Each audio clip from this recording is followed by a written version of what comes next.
Let's talk about the two John Oliver videos you watched for the first part of class. First, there was me rambling in a car, and then there was an example of dismantling evidence in a conspiracy theory. So that's just an example. Remember, you don't have to go the conspiracy theory route for this essay. You could focus on this topic or any of the other topics that we're covering that aren't conspiracy theory. It just has to be an argument of fact. So yeah, first off, what were the significant points that you think I wanted you to get out of those two John Oliver videos? The first one, what was that video even called? I think it was called Scientific Studies or something Yeah. like that. Yeah, that makes sense. Okay, so what were some significant takeaways from that one that you thought were interesting or outrageous?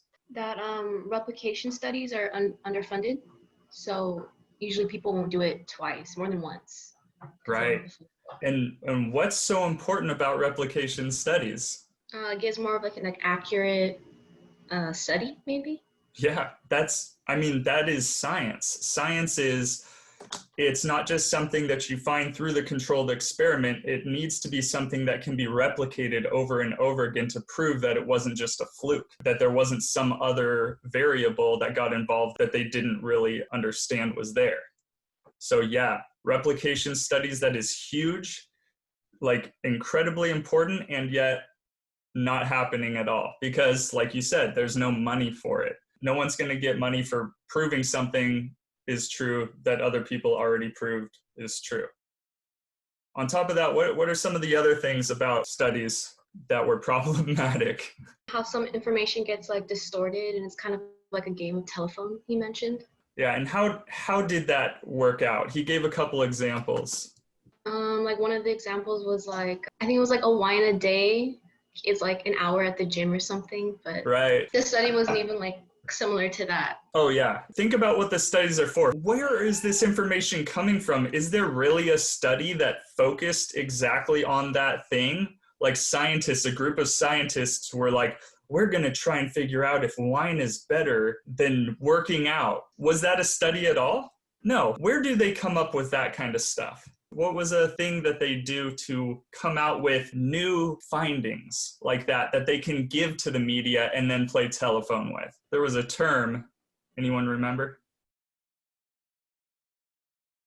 Okay, does anyone remember hearing the term p-hacking? Yeah. Okay, what's p-hacking? You've got a whole bunch of data and you pretty much try to make connections. What were some of the examples of things that they found out due to p-hacking, due to making random connections with the data that they got from some other experiment they were doing? Any correlations, like that weird one about Jewish people and tomatoes, stuff like that? Yeah.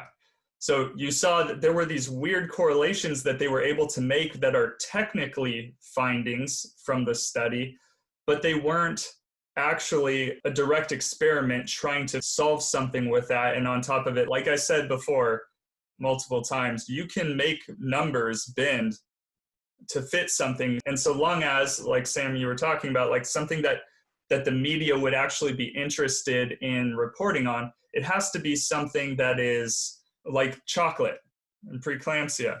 The idea of chocolate being good for pregnant women, things like that, or coffee, or something that people use a lot and probably think something differently about, like this thing is really bad for me or good for me. And so they can, if they find something, like, why do they even do this, right? Why do they even put out information like that? Are the scientists just madmen just trying to get like attention? Yeah, what was that, Samantha? It's well, he mentioned that scientists are like pressured to publish, but I think the news outlets do it just to get views. Right. The news outlets do it to get views, which is money. That results in money. But the same thing, like you said, for the scientists too, they're pushed to publish, but in publishing, they're getting more recognition and they're also getting funding. They're getting more interest in the study that they're doing. So they publish findings along the way of the study they're doing, and they're trying to get more funding so that they can keep going with it. And so if they find out some random thing about chocolate through p-hacking along the way of trying to figure out something completely different, then they'll put stuff like that out. So it becomes problematic because look at all the steps, look at all the things that end up happening with miscommunication and completely misunderstanding things. What about the thing with like cancer and smelling farts? Did you guys catch that? To report on that, to report that smelling farts is good for people with cancer, when that's not at all what the findings really were. What's the end result of that? What do you think would happen? You're dying of cancer and someone tells you that. You're going to go smell some farts? I mean, the end result is someone's already suffering, and then you tell them something like that? It's kind of like bullying in a way, not with the motive, but with the end result is like you literally, like the person's already suffering and now you push them to do something like that. Like go touch your tongue to the frozen pole, you know? You guys get your tongue would stick and then it would be painful and then embarrassing and then all that. Yeah, so that's actually the least significant of the problematic results from a situation like that. Because, I mean, scientists, you see the motive isn't necessarily bad. They want funding so that they can keep doing the thing that they truly believe is good for us to find out. But everything somehow, all the other priorities get set aside for money. Money becomes the chief priority for everything in every one of those steps. And that can end up with some pretty costly results for like us, like society. Anything else on that one? Did you guys like it? Was it funny? Yeah, he's pretty awesome. I don't agree with everything that John Oliver says. It's here or there, but if you think about it, it's like an essay, don't you think? His segments are like essays. They're just not written down. He puts the sources on the screen. He talks about them. He explains them out, the significance of them. He throws a joke in there. You guys don't need to throw jokes in there. You don't have time for jokes. But you see, you can use that kind of thing as a model. Don't go and just type out a John Oliver sketch. I'll know. And there's ways that stuff gets caught in the plagiarism test stuff. But if you want a model for what an essay should look like, especially in line with the argument of fact essay, think about stuff like that, because there's other people, there's YouTubers that do stuff like that too. Not to that level, obviously. They don't have writers working for them. Some of them do. But it's good to have an example, but like understanding the parameters of your claim, keep that claim controlled to a 5-page essay. So that was facts. Right? That was talking about facts, things that we use. We use statistics like that. Well, statistics and data, things that we're taking as fact because it's coming from scientific studies. And we use it to interpret or to justify things that we do in life, like eating chocolate or drinking wine or not working out or whatever. It's stuff that does impact us. What about the other one? The astroturfing. What do you think that I wanted you to get out of that one? Come on, guys, not all at once. What was something significant in that one, in that video, that I probably wanted you to figure out? That one commercial where it was like a family taking in their groceries, and it was like stop taxes on it was like bottles or something, but it was actually just like big soda corporations who made that commercial. It doesn't really affect like families that much, or just normal people. So that's a perfect example of astroturfing. Will you be more inclined to listen if it's a corporation or if it's like a citizen-funded movement? Okay, that was rhetorical. Yes, like if it's people like you, right? So they're being deceptive, like completely. They are actually trying to push an agenda, push like a corporate agenda to actually change things politically, like on a political scale, because that had to do with voting, right? So that's crazy. Like a company trying to manipulate the populace by acting like it's a citizen-funded, started movement, and then it's really a corporate manipulation. That's freaking hardcore. And they do that all the time. They'll even do that with advertisements, just straight, because that is an advertisement, but it's really propaganda for like lawmaking stuff. But has anyone heard of native advertising.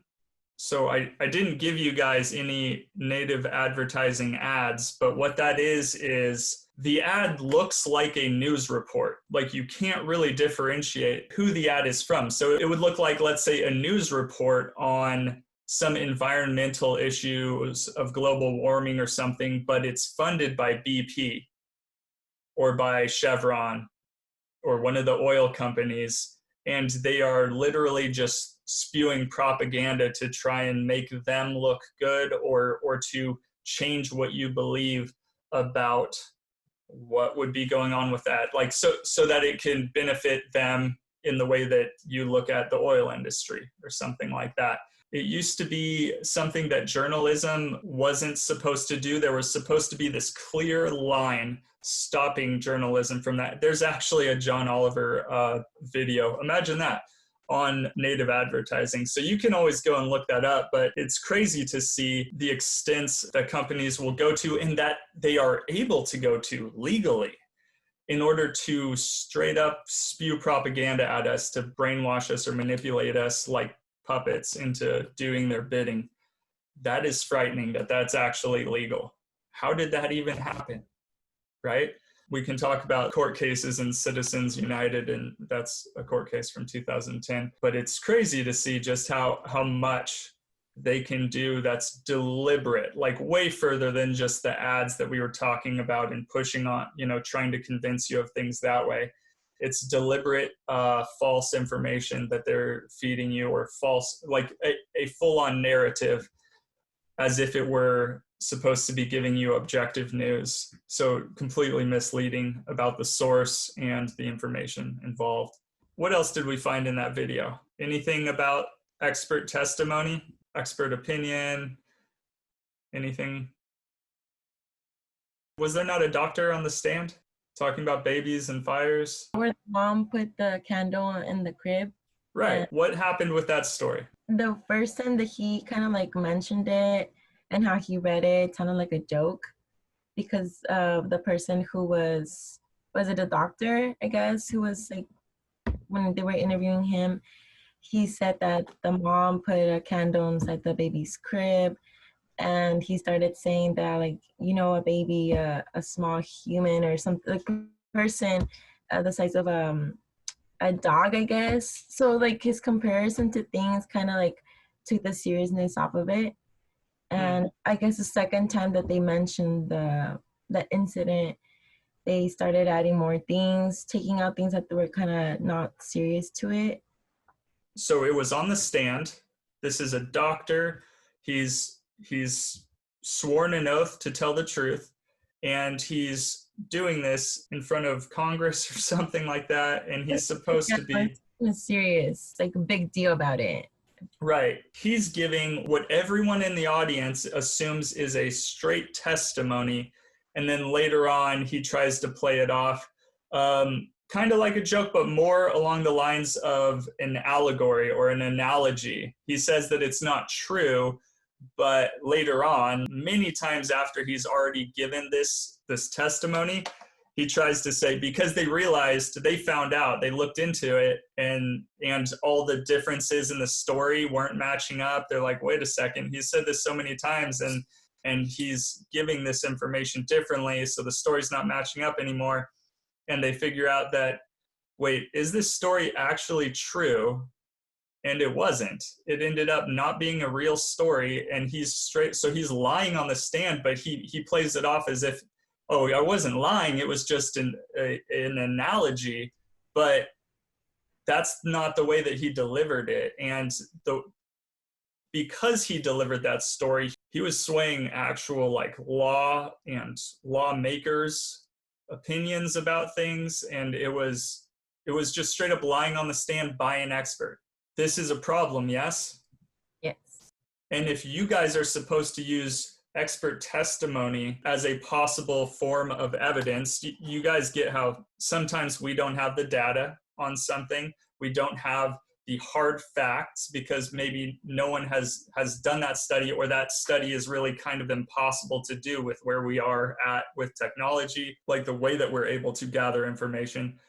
So we have to rely sometimes on what an expert would think, what they could estimate based off of their understanding, their entire, profession of studying in that field. So we ask experts all the time.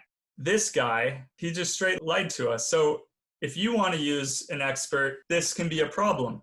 All I was trying to do with that aspect of it is point you to the problems, the pitfalls, in that you may not even be able to trust the statistics or the data that's being presented to you as evidence.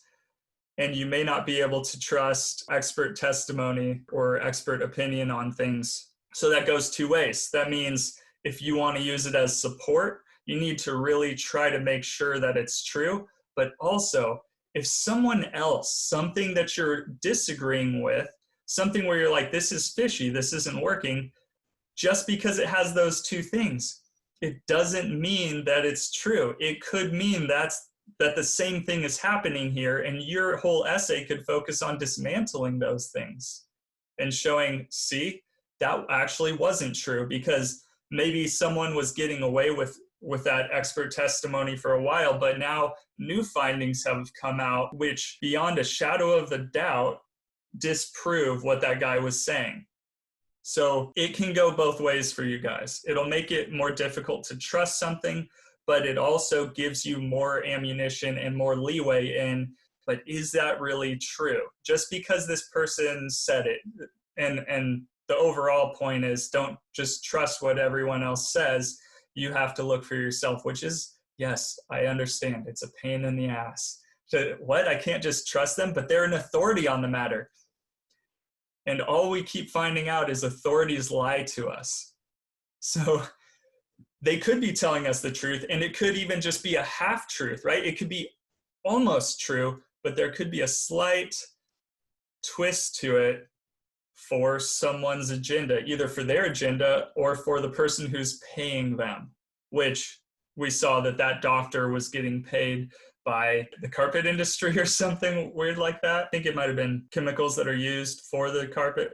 Well, so that leads us to, really quickly, unless you guys have anything else you want to say about that one, I want to talk about our oceans are turning to plastic for just a couple minutes. I know not all of you guys read that, but some of you might have. And even if you didn't read it, you still might want to talk about something there, because that is really as far as we're going in the material that we're looking at with like any environmental stuff. And obviously you're not going to be able to do global warming because I said you can't, but you may want to talk about something else. Really quick, one of the reasons why we don't talk about global warming is because regardless of if it's true or not, it can be 100% verifiably true, and yet you will never convince some people.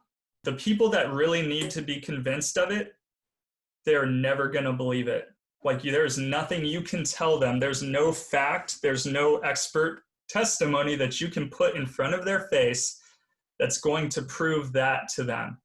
Because there's always the possibility of, well, sure, the world might be warming right now, but we've only been documenting this stuff for a short amount of time, and it could be a long cycle where it goes warm and then cold and warm and cold. There's been ice ages, there's been heating ages, so like they can always pull from that, and we can't go that far back, or it's difficult to then prove that, and it doesn't get to the point that we want, which is for them to stop the things that do cause global warming. What you can talk to them about, which you can actually prove, is what we're doing to the environment that makes it pretty much toxic. All the things that we do to destroy the environment, regardless of if it's heating up or not, there are things that we're doing that are poisoning it, that are making it the entire planet a landfill. And that's something that could get you the same result. If you can convince them of that, you can get the same result of what you wanted with the global warming argument. Does that make sense? Make the argument that you can convince them of to get the result that you want. All right, so our oceans are turning to plastic. Did anyone read this? I did. Oh, good. All right, so what were some significant things here that were important? It's just that all the plastics that are in the oceans are basically gonna end up in our own bodies and damage our health and our future as like humans in general. Yeah. So if you read this later, or if you suffered through it because it's a little bit longer, you'll probably notice that the first like 9 paragraphs, so the first whole page is like an introduction.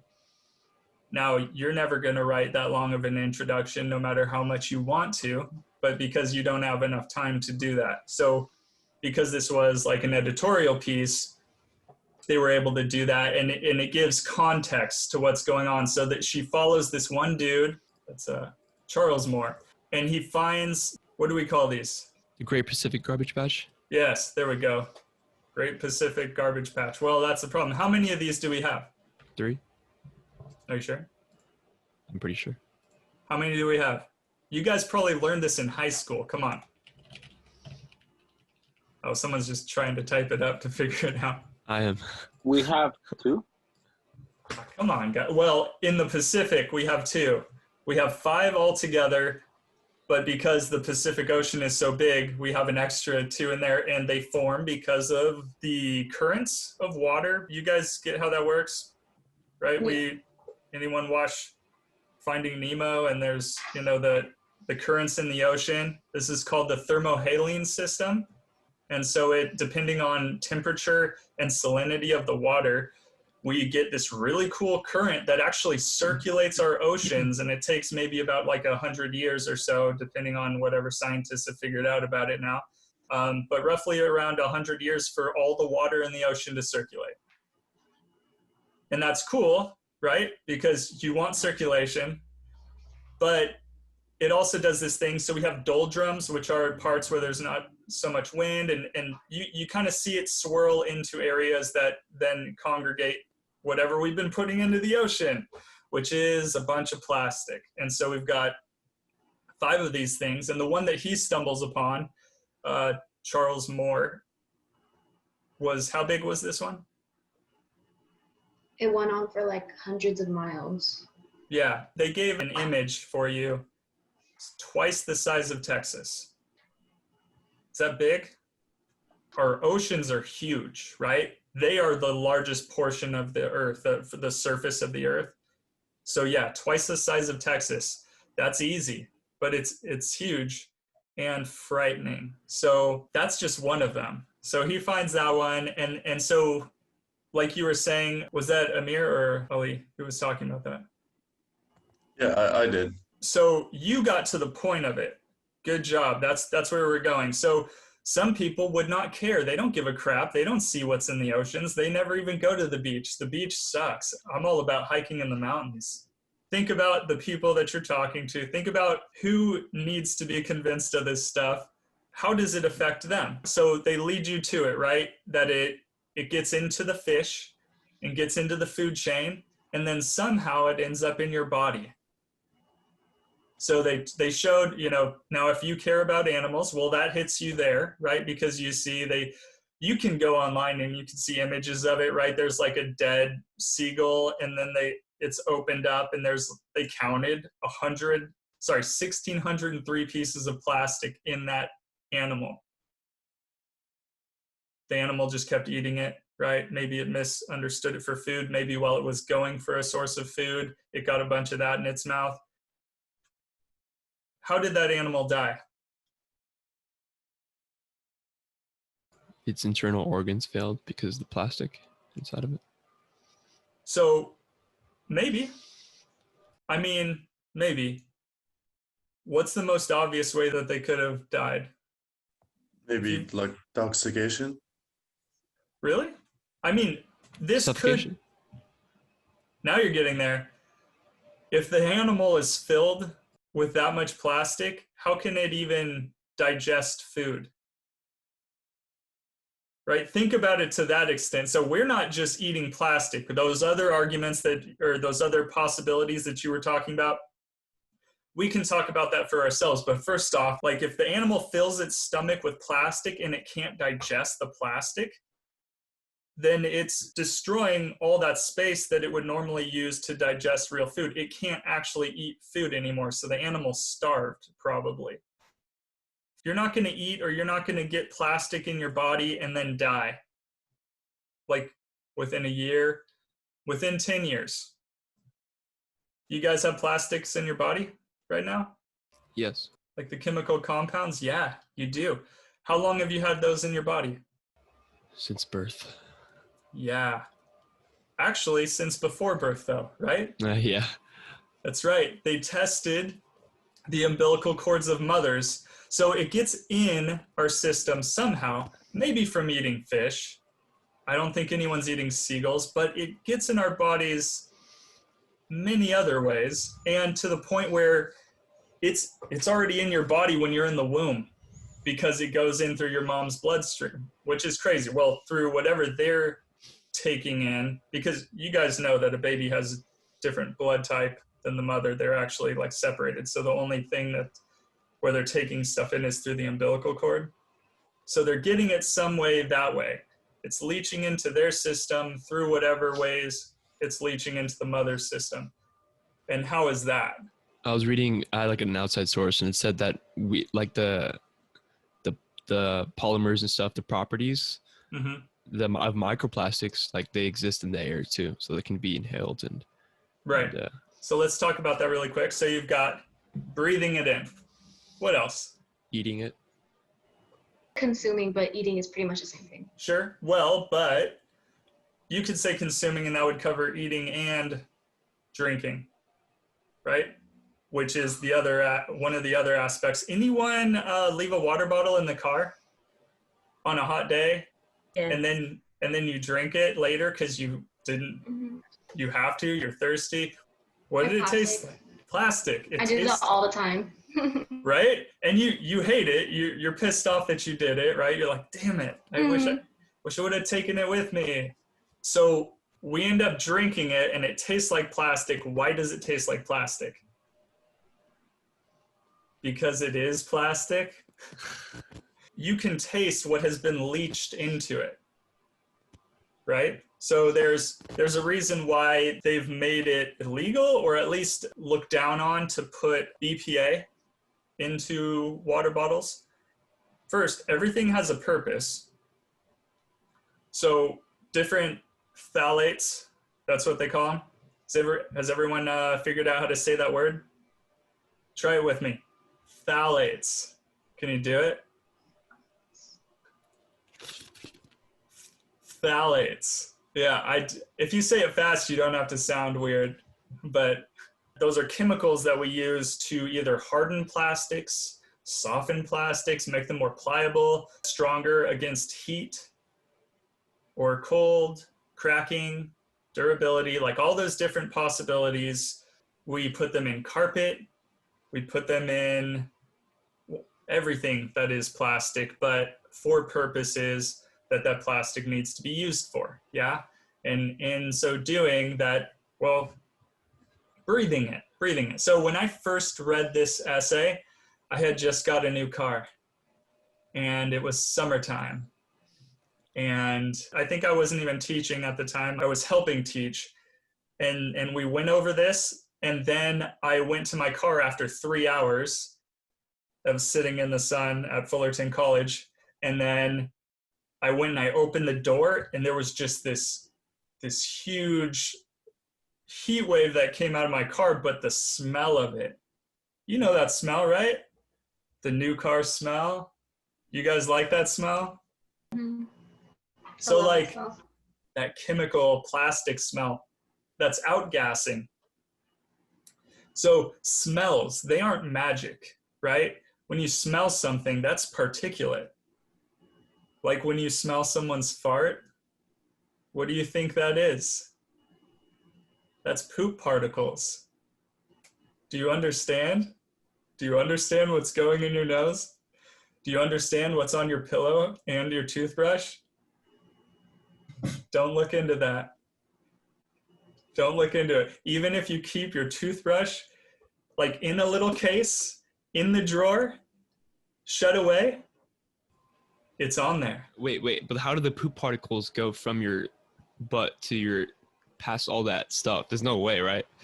There is a way. Oh no, okay. Yeah, this isn't an argument against masks either or anything like that, but just understand the sizes of things. There's holes in your denim jeans or in your khakis that are larger than the particles that are coming out and creating that smell.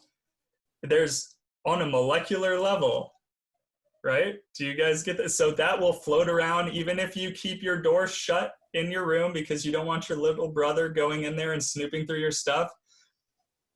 It's on your pillow. Don't even talk to me about your toothbrush if it sits on the sink in a cup. You're definitely brushing your teeth with poop at that point. But but just so you know, like there's no way around it. So I really hope you're not like a germaphobe or anything and that I just traumatized you, but it's the whole point of that is it's not magic. If you can smell it, if you can taste it, it's there. There's more to that too. They say that yeah, that toilet liners, like in public restrooms, don't actually work because the particles are so small they'll just go through the paper. Even if you layer it, it doesn't work, which is terrifying. Stop. Yes, it's true. So it's all about hovering, is what you're saying. That, You gotta so practice your squat. Yeah. Practice your squat. Yeah. Oh, You have to work those quads, Oh, my legs are dead. Yeah, I can't. Yeah, do you even lift, bro? You should be working out while you go to the bathroom. Yeah. Oh my gosh. So you're right. You're probably right. Man, even the ones that are like waxy though, like the wax covered ones that feel like they're supposed to be waterproof. They don't work. That doesn't work. Okay, well, like I'm still gonna double and triple layer stuff, but yeah, that's, oh gosh. Okay, so what were we saying? So breathing. What about absorbing, like your skin? There we go. There we go. Absorbing through your skin. This is the biggest organ on your body, right? Obviously the most surface area. Anyone use lotion? And then you're not like all lotiony after a while, it absorbs. Exactly. So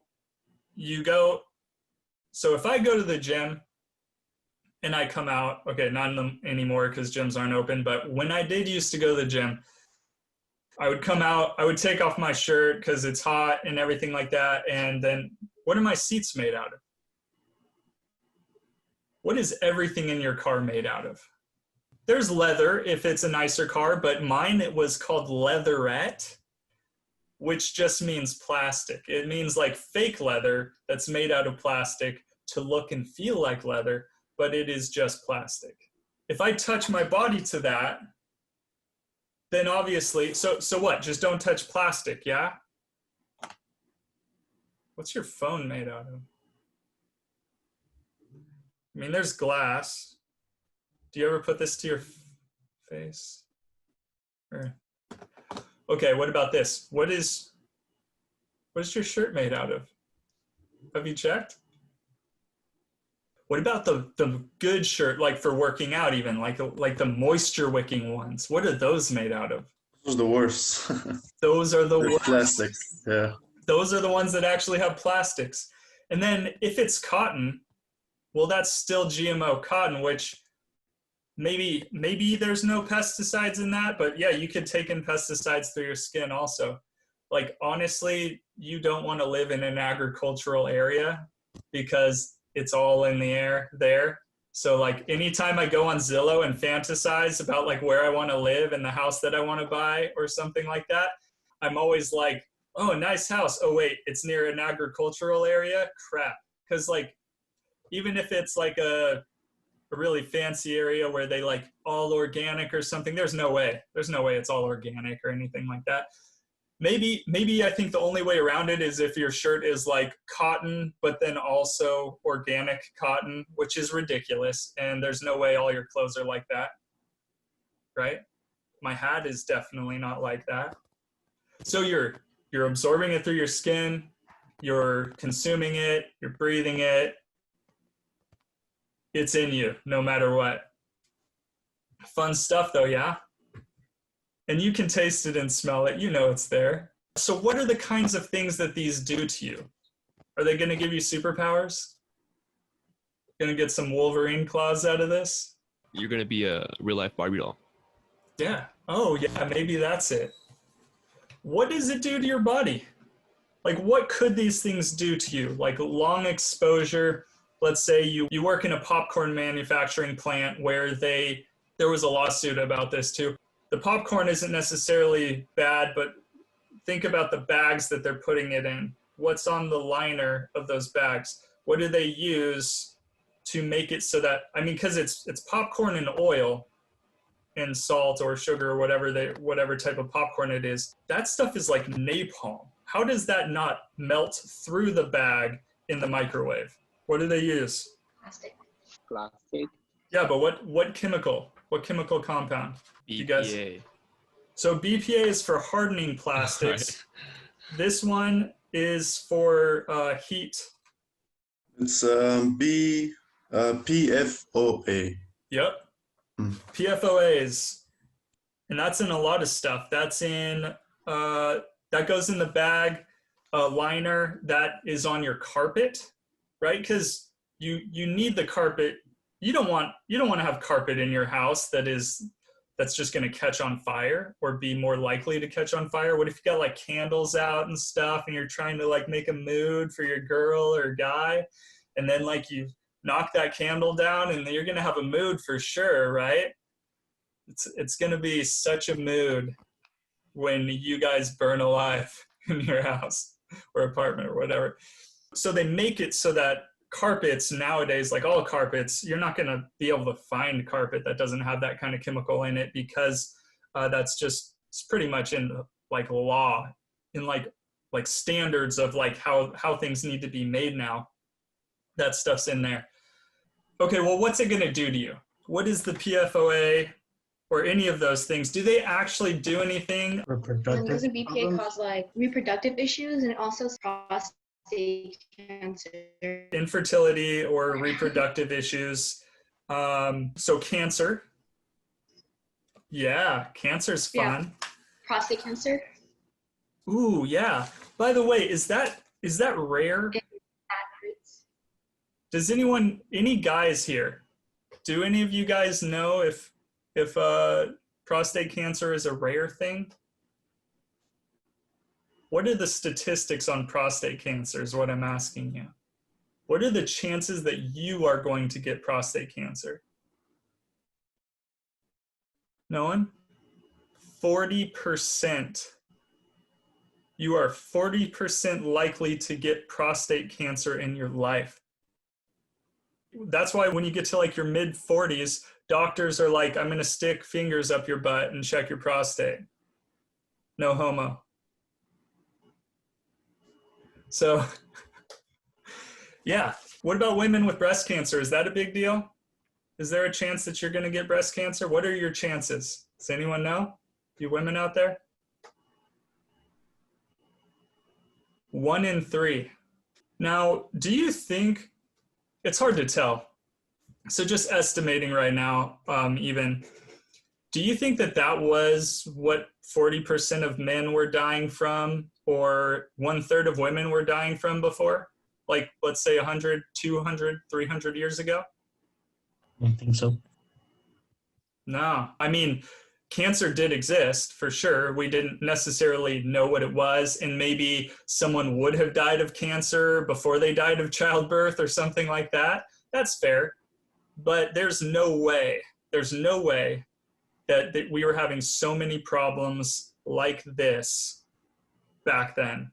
We had other problems like scurvy or yeah, all kinds of stuff. So understand, like, this is significantly affecting us. What about endocrine disruptors? Do you guys remember? I briefly mentioned your endocrine system. What does that do? Oh, Regulates hormones? like for all your organs, right? It's a function. Yeah, it regulates your hormones, yeah. Hormones. So hormones are a problem when you're a teenager because they're raging out, right? and you're getting like zits and hair all over your body, both like zits all over your body. I had like a whole bunch of zits on my back at a certain point in high school. You don't want to know that. But I was like, what the hell is happening here? This is crazy. So it'll do stuff like that, which no one wants zits. But imagine from before you are even born, right? We talked about birth problems, birth defects. There are things that during your developmental years, if you are constantly getting this thing, or this thing is constantly in your body because your body doesn't know how to process it, and so it just bounces around in your body, making your hormones do different things, disrupting your endocrine system, that can change the way your body develops completely. That's scary. Like, we're talking about, any women out there, don't tell me, don't answer this, but anyone have a mustache naturally? Do you know someone who needs to wax, or like they're just extra hair here that's just, it's a little thick, you know, and you can't just like bleach it? It's a thing, right? You know, sometimes you razor it, sometimes you pluck it or whatever, but it's like, this is something that is an effect of having hormone issues that we're all dealing with stuff that we didn't even really, I mean, you're not going to make this connection unless you deliberately look at that. And I'm sure there's not going to be any native advertising that comes out that gives you this kind of information, because it's like, they really want you to know that all the products that they're giving you are actually, like, Nike's not going to come out and they're going to be like, yeah, with our new like moisture wicking technology, we make it so that if you're still developing as a child, you may be able to have a smaller penis, and that just gets in the way anyway. You don't want a bigger penis, because then, like, how are you going to run fast, you know? Like, that's just going to get in the way. Penis and balls, you don't need those, right? Just make them smaller, keep them smaller. Guys, right? Like, you're laughing. But that's the thing. There was this documentary done in Canada called The Disappearing Male. And what some scientists were doing is they were going into nature habitats and looking at the fish. They were looking at reptiles, just the animals that they could check, and they were noticing significantly smaller genitalia and issues with genitalia. And they were going over statistics of how there's less and less men, like physiologically, less and less people. We're not talking about what it is to be a man or something. We're just talking about actually being born. There's less. And that's interesting. Now, do we say that it's this? Is that the full connection? Are we going to blame it all on plastics? There's all kinds of things going on. Maybe it's not plastics. Maybe it's just something else. Maybe it's a little bit of everything. Like, it's very hard to make that connection when we're talking global and all of humankind, the human species, and all of the biosphere, I guess, on the planet. That's a huge claim, but there are things pointing to we are having problems, and plastic isn't helping. And also then you can talk about it destroying the environment, but I noticed that argument for genitalia is a pretty strong one for guys, you know? So some of you guys are going to start throwing out some of the clothing you have, maybe, or you know, you're already adults, so maybe it's you dodged a bullet, or what's done is done. Let's move on. Did anyone have anything else significant that they wanted to talk about with that? There's a lot of claims of fact. Notice there's not so many sources for explaining what the chemical is, but maybe what it does to the body. Remember, is something already common sense? Is it already something that's known, or is it something that needs a source of support? So maybe go through there and see, like, if you're trying to figure out how you want to, like, the kinds of things you need to give support for, look through her article and check it out, unless you already did that, because that was part of the response paper. I mean, sorry, I keep calling them that because that's what I used to call them, but it's not really a paper anymore because you're just typing it up and then putting it in a group chat thing, right? So that's why they're just reading responses. There we go. Yeah, anything else on this one? All right, cool. Let's talk about the big pharma reading. you tell me then, what were some significant claims here? 8 out of 9 of the leaders of doctors who decided the general rulings regarding prescription medication were funded by pharmaceutical companies. That is significant, isn't it? Yeah, where is that one on the article? Sixth paragraph, I think. 6th? Yeah. On the third line. Okay. Yeah. 8 out of 9 of the doctors who wrote those guidelines were in receipt of money from statin manufacturers. Yeah, and the one dude, right? The one guy who actually really pushed it. So you guys don't have to say if that's something you were diagnosed with, but you probably know a lot of people that were diagnosed as having ADHD. What are the symptoms? Inattention. So inability to pay attention. Yeah. Like educational delays. Sure. Right. And that's like the end result probably, because not being able to pay attention, having a lot of energy and, bouncing around, you're not able to focus on the thing that you're supposed to be focusing on. I mean, you're a kid and you're sat in a classroom and you're supposed to be quiet and listen to someone drone on. Yeah. Does that work well for any kids? Let's see here. ADHD. Trouble focusing, attention on a single task for longer periods of time. Yeah, that's pretty much what you said, Ollie. Isn't that every kid, though? Remember, what I'm not saying is that ADHD is not real. What I am saying is, do you think it might be hard to diagnose it in children when, like, that sounds like a normal kid to me. So when you diagnose a kid with that, so some of this issue could have to do with money. How do you make money as a doctor? Funding. Right. So, well, different types of doctors. So like a doctor that treats patients, let's say you go to school first. How much schooling is involved? 12 years. Could be 8 to 12 years, right? A lot of people do go for like 12 years because we're not robots and it's really difficult. Is that generally expensive schooling also? Yeah, like the programs that you need to get into for the PhD are typically needing to be at some pretty costly schools. By the time you get out, by the time you actually have your degree, unless you're already from a rich family, the chances of you having debt, like a good amount of debt, are pretty high. So you go to school, you come out, you're like, I'm going to be a doctor and make money, because some people, right, first, you want to help people. That's what you really want to do as a child. You're like, that's why I want to become a doctor. And so you go to become a doctor, but now you've got a bunch of debt. And do you make money right away as a doctor? No. No. What kind of things do you have to do to start with work? I forgot what it's called. Like residency? Residency, right. Yeah, residency at a hospital or something. You end up working for a hospital. Maybe eventually you'll get your own practice, but there's a lot of money you have to shell out to own your own practice, and the overhead and everything like that.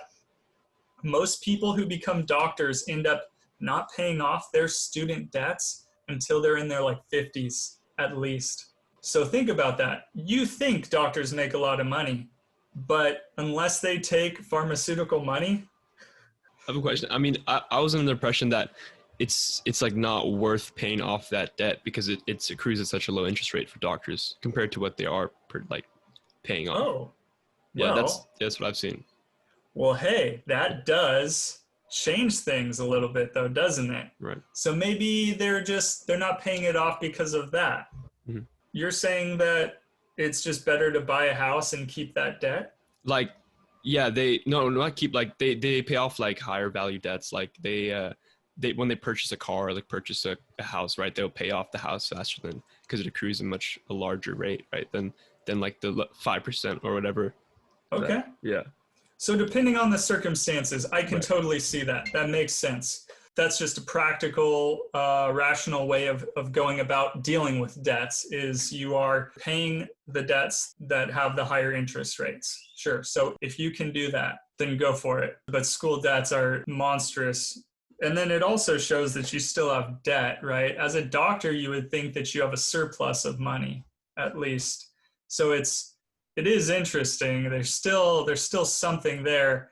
And you gotta think with how those pharmaceutical reps come in daily and even feeding your table staff. I don't know if any of you guys do this or if you know people who've done it, but I've had several students who actually worked in hospitals or in doctors' offices, and they said that, yeah, they eat really well. And in fact, it's part of hiring. Like, it's a perk of the job. So yeah, you'll get paid this much, but also you get to eat well and for free every day. Like, meals are taken care of. That is a significant thing. So even though it seems like really silly, like what? How could a doctor be bought off by getting fed just one meal a day? It's like, well, it's not just them, it's their entire table staff. It's their entire like office. And then there's a little bit of pressure going on there because they can even check what doctors are prescribing. Oh, we noticed you're not prescribing our pharmaceuticals, you're prescribing our competition's pharmaceuticals. That's interesting. Maybe you don't want to eat lobster for lunch anymore, or whatever other things they might be handing them. You guys saw how manipulative that was, like the idea of thought leaders in the medical community, and then they're really just like peddling, like almost looks like a pyramid scheme, but it's not. It's worse. It's not worse, it's just a different evil. So that was a big point there. All those doctors were getting paid. So that points to a significant thing about how much money pharmaceutical industry puts into marketing their products. I wonder if they're putting as much money into the actual studies of what their products do. And sometimes their products, they just stumble upon what they can do and then they use it for that thing, like Viagra. What was Viagra originally supposed to be for? Does anyone know? Vasodilator. Yeah, so for your heart, it was supposed to be a heart medication. So it's interesting that they figure out, oh, it actually does something else. It focuses on this other thing. So then it's marketed for that. Yeah, so it's interesting how that stuff comes about, and then the testing, right? And how long should you be testing this kind of stuff? Quick question regarding the sources. Like, I chose like the 3 biggest sources to like validate. Is that like the correct way to do this reading response? Or Okay, well, which ones did you look at? I looked at America is the most medicated nation on earth, yet we have the worst health outcomes. Okay, so this one was tricky, wasn't it? Let's go back and talk about this for a second. So let's open that up, open that one up. I don't think it's a fair assessment to say that it's the most medicated, yet it does. Well, why?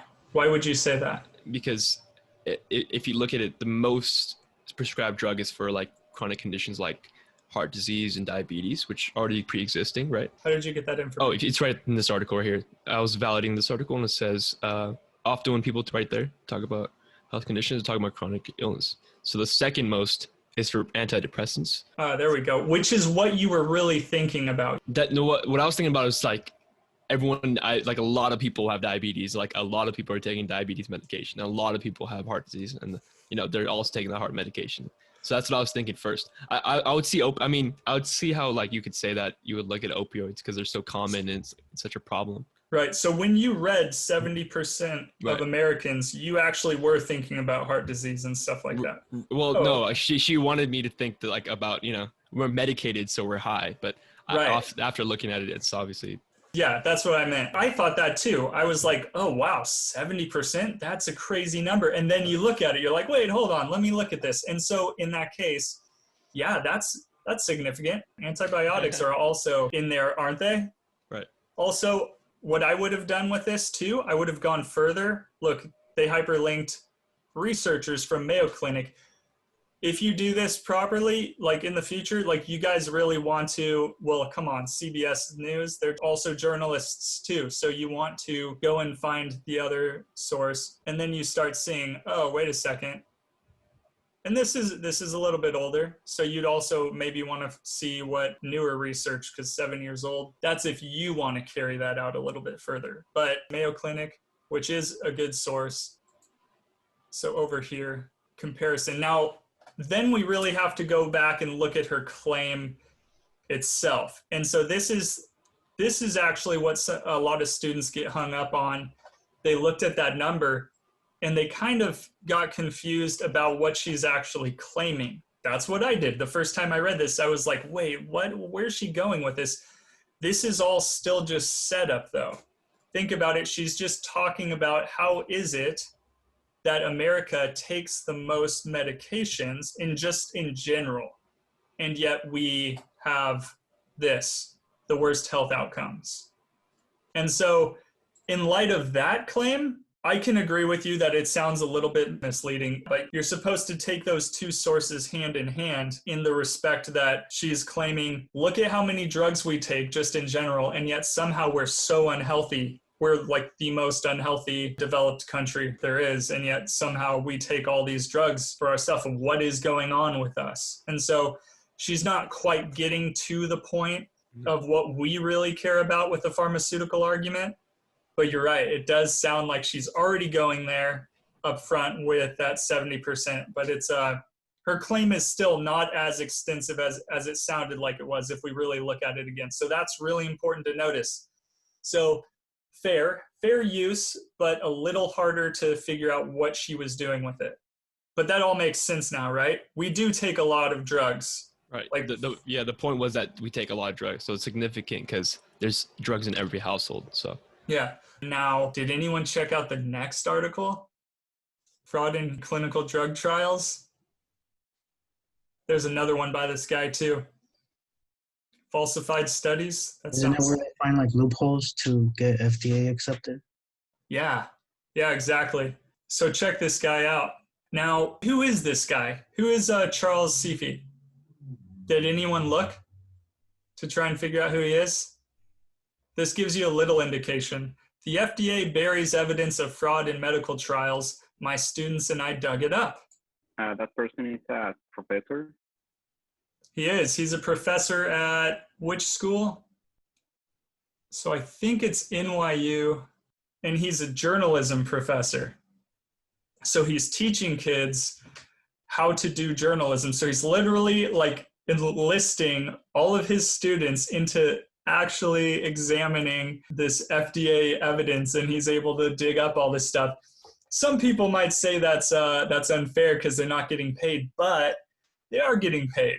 They're getting it, right? This is part of your education. It's practically going and doing the thing. So he's got an army to work with. He went over like 600 studies or something. It was just like a crazy amount of things to go through. No one person would be able to do this in a reasonable amount of time. Well, a reasonable amount of time would be like years to examine these records, but he was able to get, people to help him. There's some pretty frightening stuff in here. What did he say? So faked x-ray reports, forged retinal scans, phony lab tests, secretly amputated limbs. What the hell? Did anyone click on that stuff? They're like, show me. I want to see the evidence of that. So is this fair? Does this look like a legit source?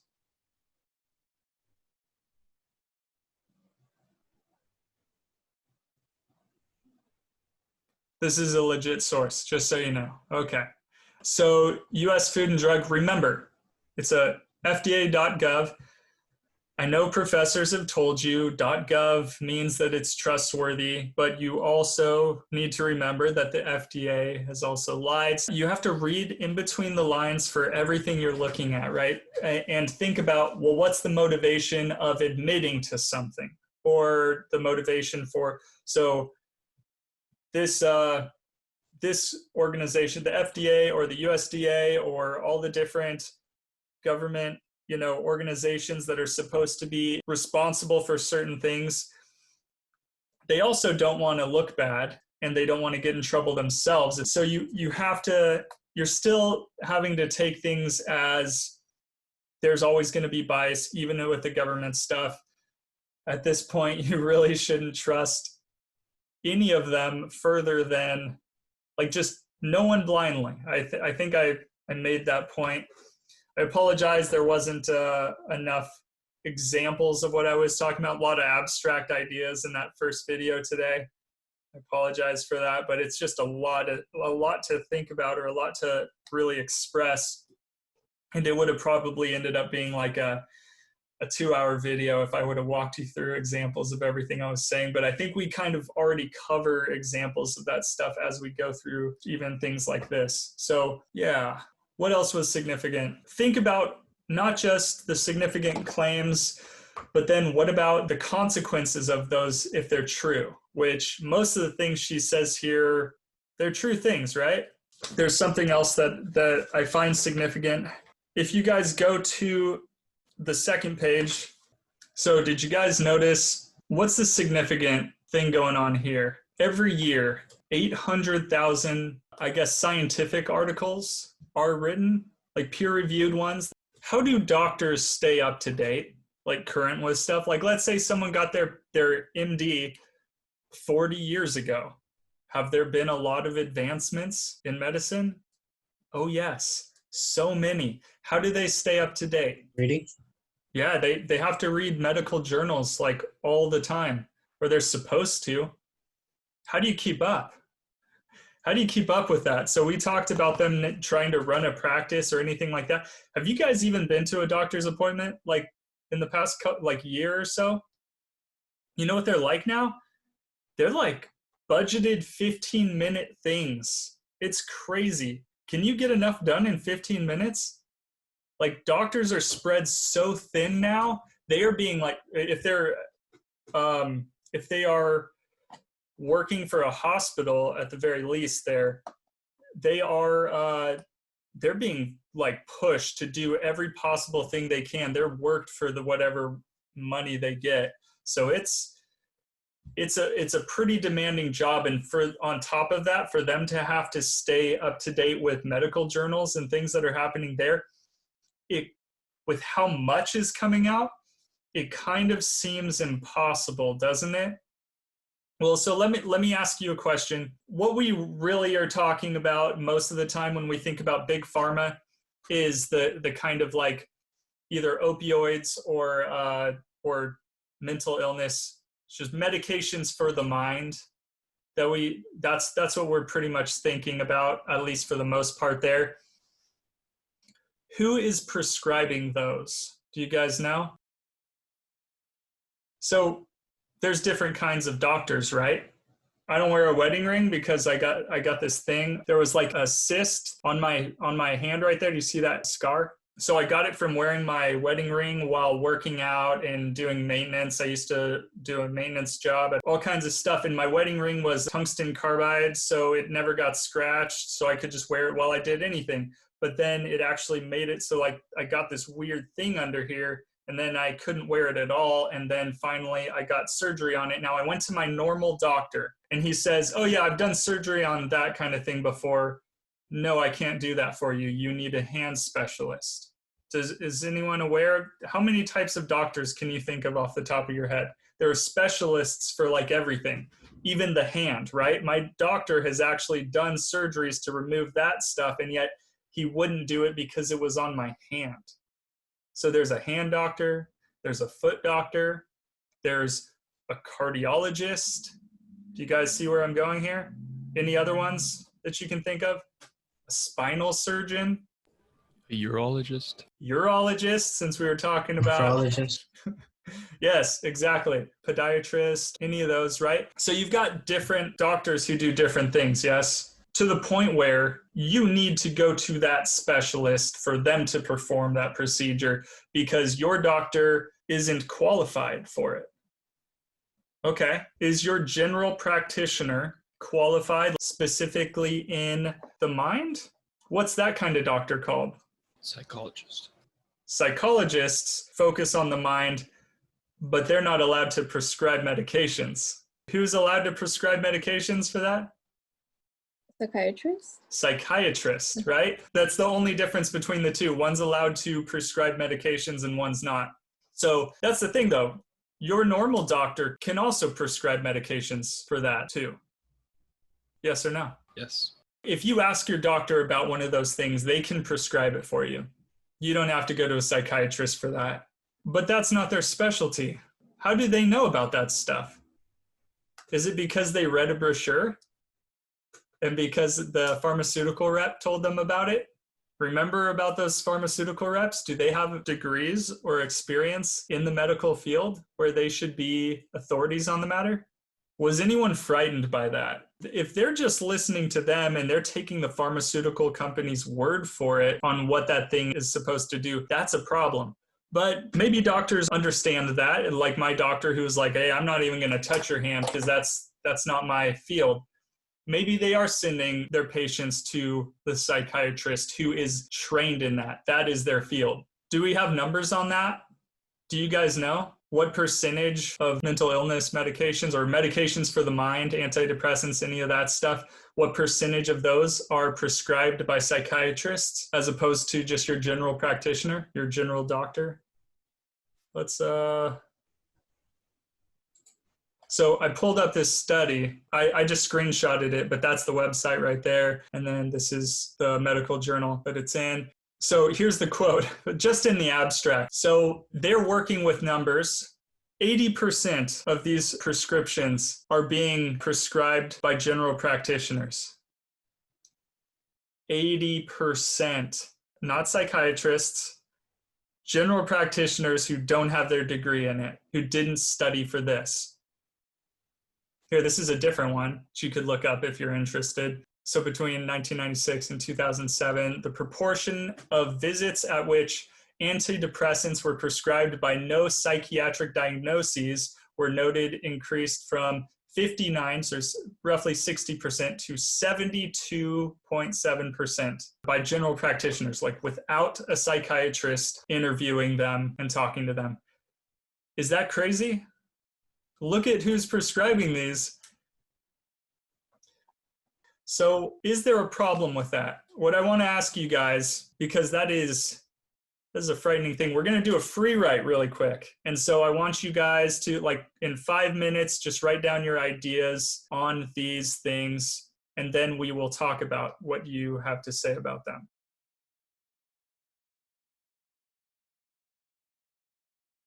Okay, try and wrap it up. If anyone wants to start, what is at the root of mental illnesses? How do we get them? Are they nature or nurture?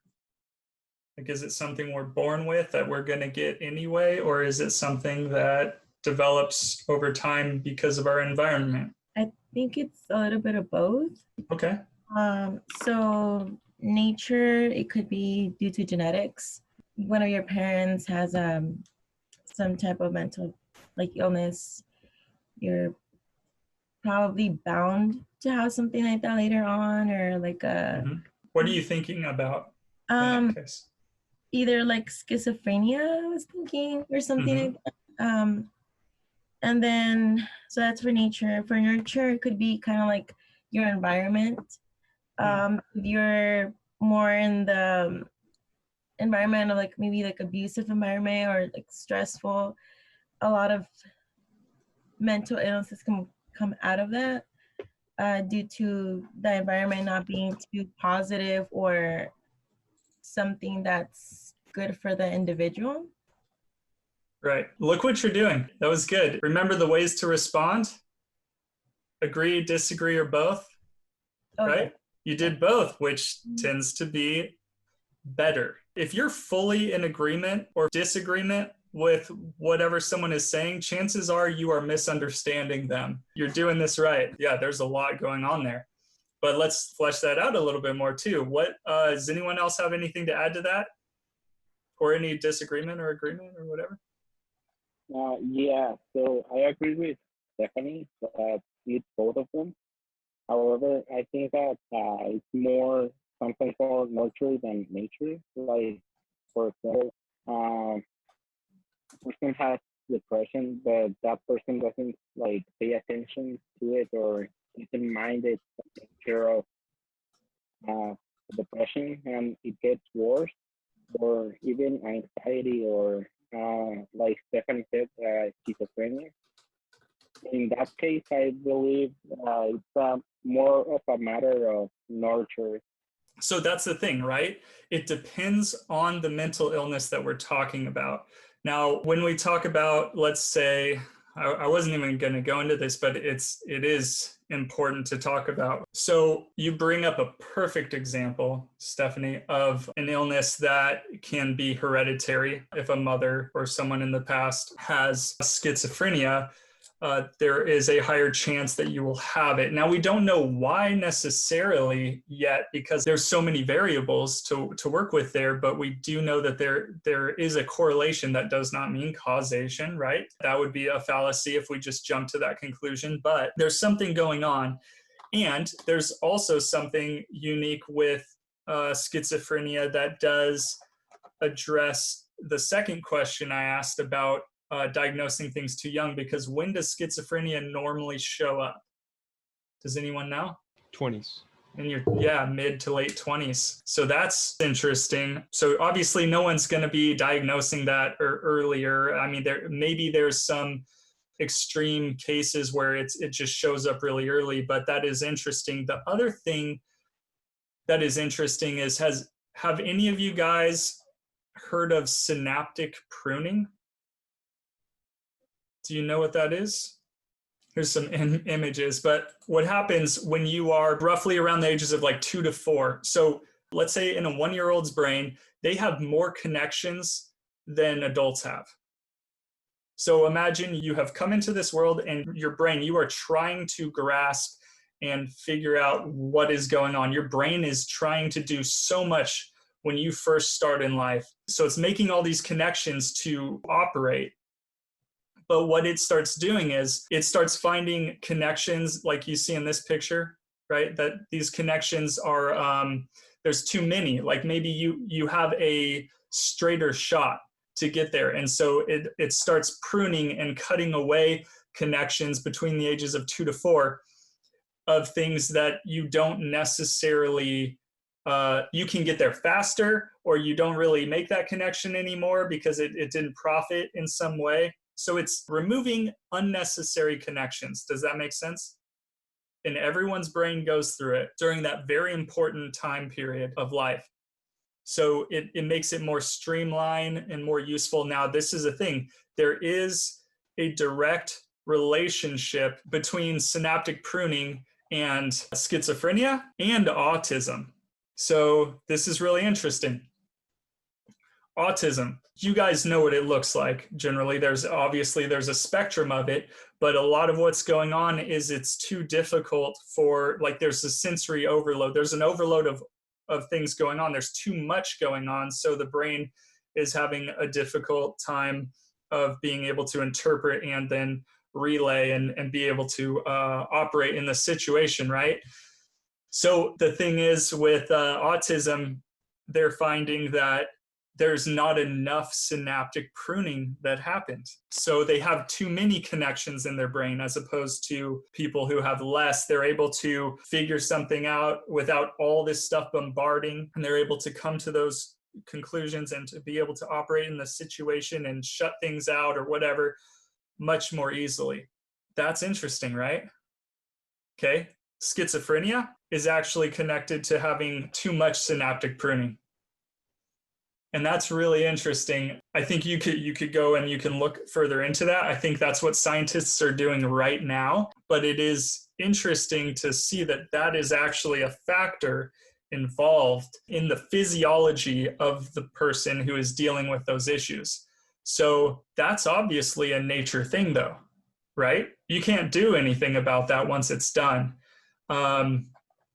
So that is quite interesting to me, but it also points to the fact that there is definitely a nature component to those things that we can't do anything about. So when we talk about depression, right, which is where Jose was going, yeah, that is something to think about. So do you guys know what the DSM-5 is, or 4 or 3? This is the manual put together, the manual for diagnosing mental illness or conditions, disorders, any of that stuff. So it's like the Bible, or see, that's the thing. The guy who was the chair of the DSM-4, which was the previous version of it, he says that there's a problem with the DSM-5, which is what they've been using for pretty much the last 5 years. So he says it shouldn't be looked to as a Bible, because when you think about the Bible, you think about it religiously and something you follow with faith. And he would argue that you should be using less faith with it and more of just looking at it as this could be it. See, the problem is in how they diagnose things in it, or the descriptors for illnesses. And if you see up here, there's new disorders that have been added to the DSM-5, things that maybe you have heard of in the past couple of years that have come out as disorders, like binge eating disorder, caffeine withdrawal, cannabis withdrawal, disinhibited social engagement disorder, hoarding disorder, video game addiction. What do you guys think about it? Well, that's next week. Here's one: narcissistic personality disorder. So symptoms of narcissistic personality disorder: excessive need for admiration, disregard for others' feelings, an inability to handle any criticism, and a sense of entitlement. Yeah? Did I just describe to you like a 5-year-old child? What if we went and, so think about what a sociopath is, or a psychopath, or a narcissist. Think about those and imagine if you tried to diagnose a child, like a very young child, with that stuff. There's a possibility that a high majority of children would pass the test with flying colors for being sociopaths or for being narcissists. And it's interesting. How do you become a narcissist? Is that something that is nature, or is that something that is nurtured? Even according to scientists, what do you think? Like, according to psychologists, what do you think they would say is the cause of that? Trauma. Trauma, okay, which is after being born, right? It's something in life, for sure. So trauma, but it's part of the nurture process, isn't it? It's something that you were taught or learned, or you coped with trauma by becoming like this. Yeah? Does that make sense? So there's a lot of them that are like that they are something that was learned over time. And do they prescribe medications for these? Maybe not narcissistic personality disorder, but what about depression? Yeah. How about? Yes. Yeah. Now there is something to say for depression. It's really important to understand that I am not telling you that people should not take prescription drugs for mental illnesses. I am not saying that. What I do want to call into question is why we use them and how we use them and what is happening in the brain. So, anyone here ever been depressed? I get depressed a lot. There's a lot of things to be depressed over, especially right now. You guys understand how if you don't get depressed over what is happening right now, then there is probably something wrong with you. There are normal things to be depressed over. It's a natural thing that occurs, that should occur when something is going bad. And yet, there are also forms of depression that happen when there's nothing to be depressed over. And so I'm saying there are forms of depression that might be chemical, but then what is the answer with how to deal with that? Okay, name some brain chemicals for me. How about that?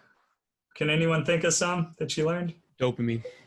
Dopamine. What does dopamine do? Reward system. It's a reward system. Yes. So when you do something good, like for your body, that your body is like in approval of, it will release dopamine. What's another one? Serotonin. Serotonin. And what's that one do for you? Stress. Or that's cortisol. I forgot what serotonin is. That's good though. Cortisol, which is useful. You're like, what? How does stress help me in any way? But epinephrine and norepinephrine, which are Adrenaline. Yeah, adrenaline, which fight or flight. So you need that stuff. Now, the world works weird now though, doesn't it? Here's your brain on drugs.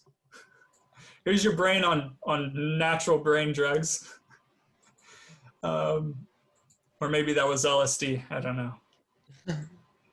There's some stuff here, right? So we talk about adrenaline, these different components of it, of the cortisol system. Dopamine, serotonin, endorphins. That's one that you get from working out. So you do things and your body gives you things for that. Or the love one, right? What's the love brain chemical? Does anyone know? You don't remember? Wasn't it in the video? Oxytocin? When you get a hug, or when, especially in childbirth, when a baby is born, the mother's system is flooded with oxytocin. It's just this high practically. So these are some of the ways that it looks, right? You've got receptors, these are all neurotransmitters, right? You know, they flood in and then you've got an uptake. All right, so with dopamine, you get it for a lot of different things. You have a baseline, you get it for food. So percentages, if your baseline is 100%, how much do you get for food? Where does that level get raised to when you eat food? Something that you needed. You were hungry, so you ate. How much do you get roughly, do you think? Okay, I'll start you off. 150. So you go from 100 to 150%. You get dopamine from eating food. What about video games? So you get some other things too while you're doing video games, like adrenaline, right? Because you're visualizing, you're putting yourself there like it's really happening, depending on the video game you're playing, right? Maybe it's a racing game, maybe it's a sniping and you're shooting people game, maybe it's like Resident Evil where there's like zombies and, you know, weird things jumping out at you. What do you think you get for that? 200. Well, like 175, but it could. I think when you're playing like the really intense ones and you're just like really going at it, yeah, you could definitely get up there, especially when you accomplish something with it. What about sex? What do you think sex gets you? 3,000. No, sex gets you about 200. Okay. What about cocaine? 3,000. You're going way too high, man. Come on, we're only I'm just waiting for I'm waiting for the curveball. Is it just going up gradually? Is what I'm saying? Yeah, it is. It's going up Okay. gradually, dude. Yeah, come on. Cocaine can't be that much better than sex, all right? And remember, this is just one component of it. Like, you know, weed doesn't give you any dopamine. Did you know that? It's giving you something. It's just not dopamine. Right. So yeah, cocaine gets you 450. You feel really good on cocaine. And then, yes, there's the possibility of mixing things, right? You can eat while doing cocaine, while having sex, and playing video games all at the same time. I'm sure someone's done that before. What about heroin?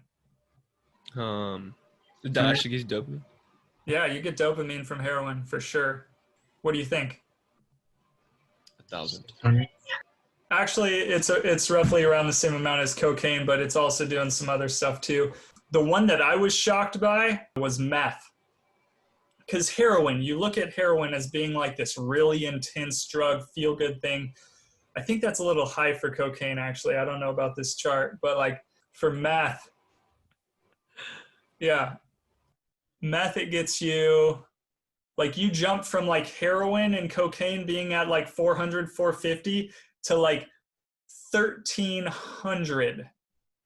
Like you can see why people like when they do meth and get addicted, it's like, it's freaking gnarly. So that's the main thing that you're getting with meth. With heroin, you're getting other stuff too, but like meth is just straight dopamine and it is so incredibly addictive. Now, can you imagine trying to live life without meth after you've been addicted to it? All the brain chemicals, right? Like things are just getting you to brain chemicals. And what happens when you find a cheat to it?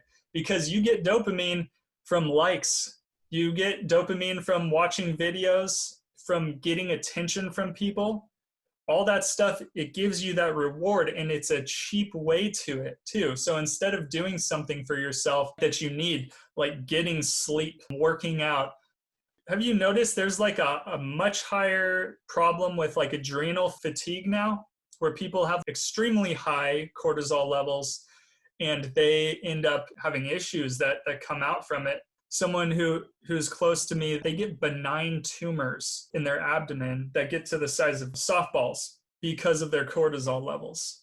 Like there's crazy things that can happen to you from having excessive or incorrect levels of these neurotransmitters. So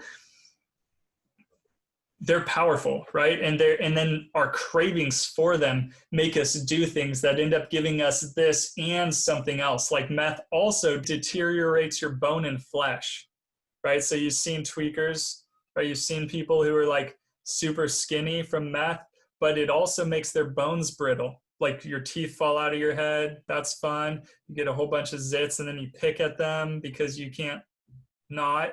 There's so much going on with that.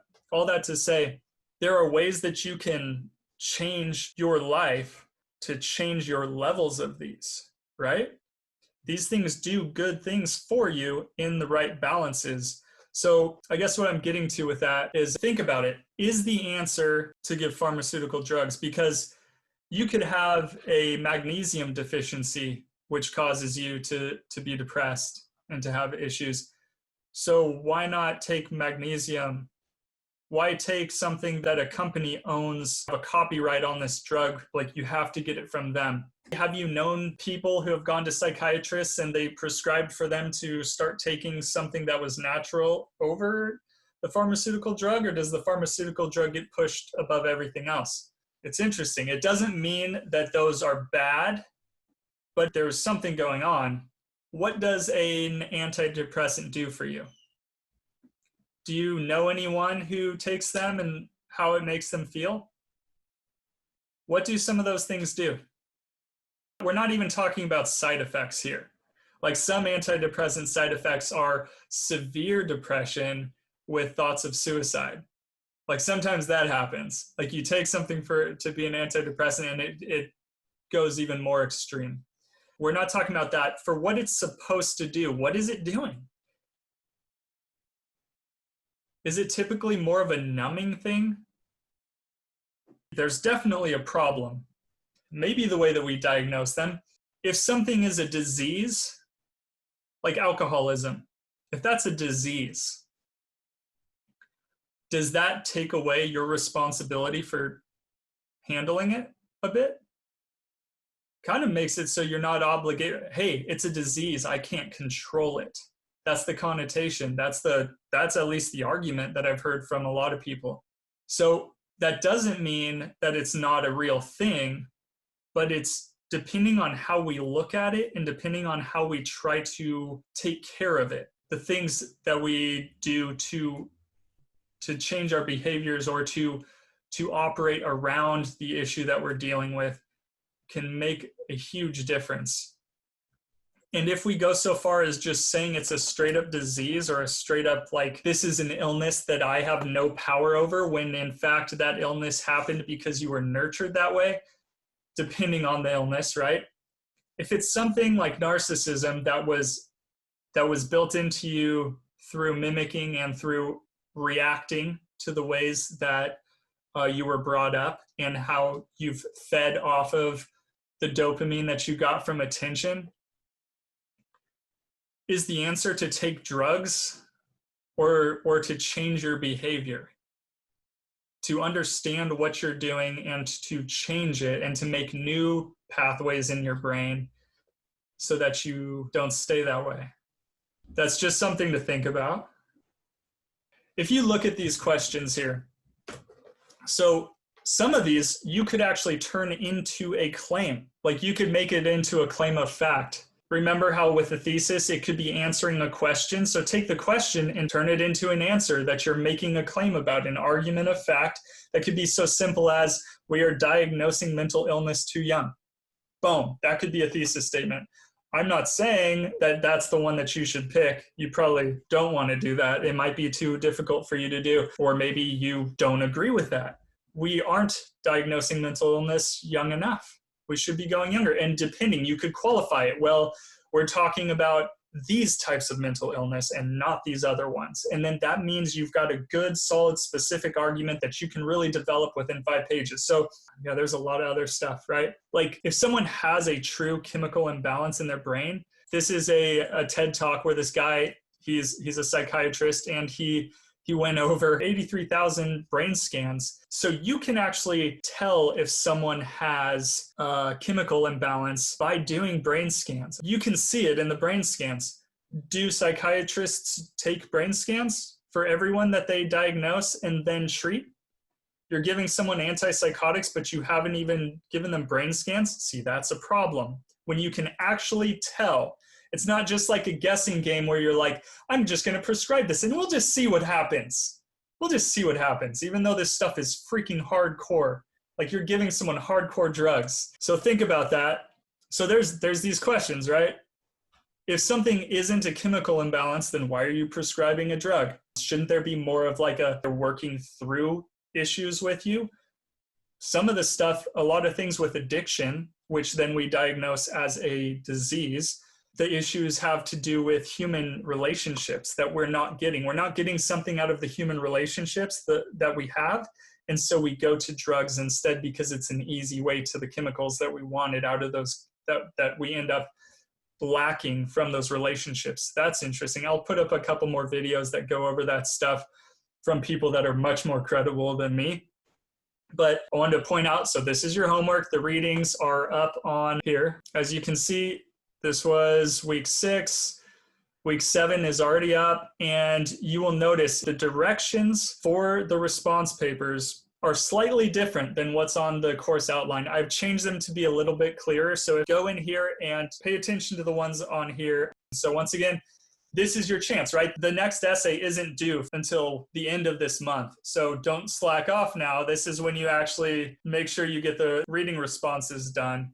And you'll notice that when you're doing the reading responses, you will be able to get more of an idea of the kinds of arguments that you want to be able to make, but also the topics that you could go into. I know a lot of you guys probably like video games. I'm stereotyping you.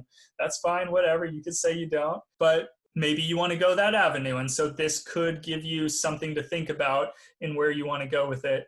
And possibly maybe you pull one of their sources and you're like, yeah, I'm going to go and dive into that hole and see what I can find and what I can come up with. So it's up to you guys. That's all I have to say for this week. If you guys have any other questions about anything else, I'll stick around for a couple minutes. But other than that, you guys can leave and have a good rest of your weekend.